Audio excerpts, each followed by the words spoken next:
जय भीम साथियों। आप सभी ग्रामवासियों को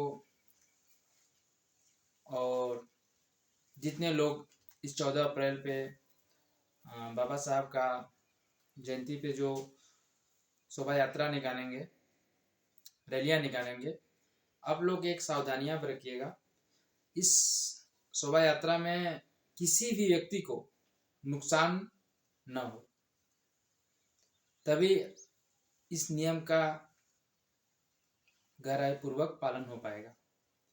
और दूसरी बात, एक बात हम ये भी बोलना चाहेंगे कि बाबा साहब ने यह बोले थे कि आप हमें हमेशा किताबों में ढूंढिए। कहाँ ढूंढिए?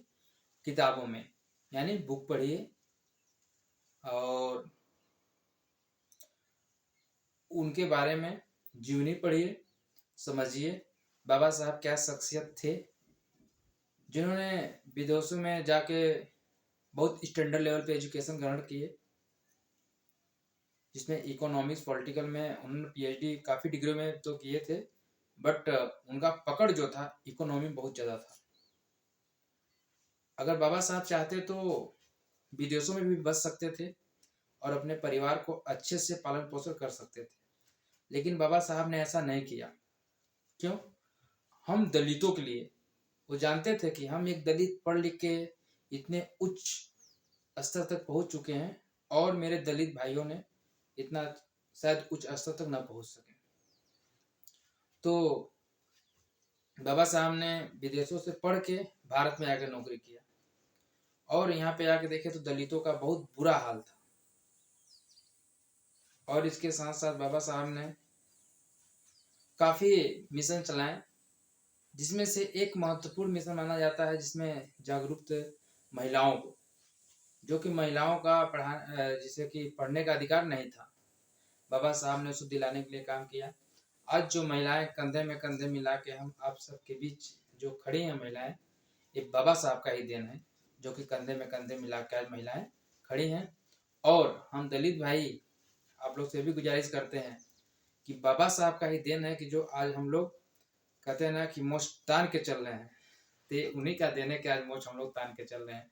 अन्यथा हम लोग पास इतना अधिकार नहीं मिला था कि हम लोग इतना आगे और किसी का सामना कर सके।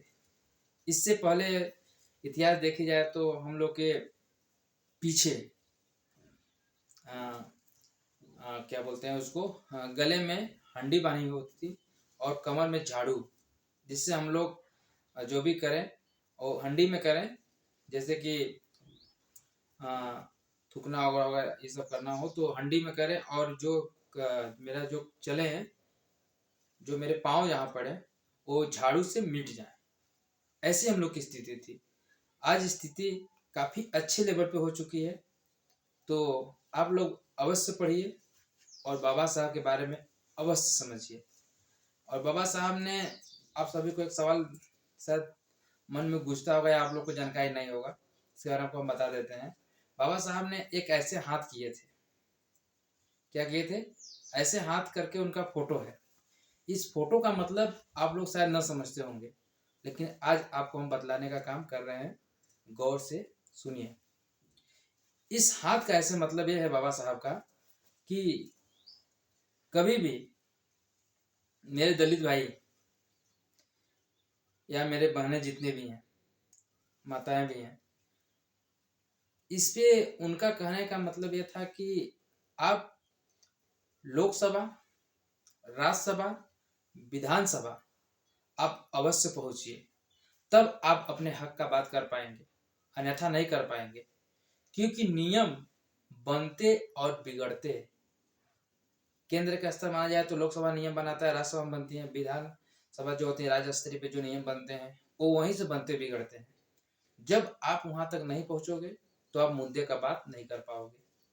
इससे हम आपको परेशानियां का सामना करना पड़ सकता है। तो बाबा साहब का यही एक मिशन था कि आप लोग संघर्ष करिए, संगठित रहिए और शिक्षित बनिए। इस चीज को लेकर के हम आगे बढ़ रहे हैं और यूं ही ये मिशन बढ़ता रहेगा। और 14 अप्रैल अम्बेडकर जयंती की अग्रिम बधाई। आप लोग अच्छे से मनाएं और कभी किसी का नुकसान न करें।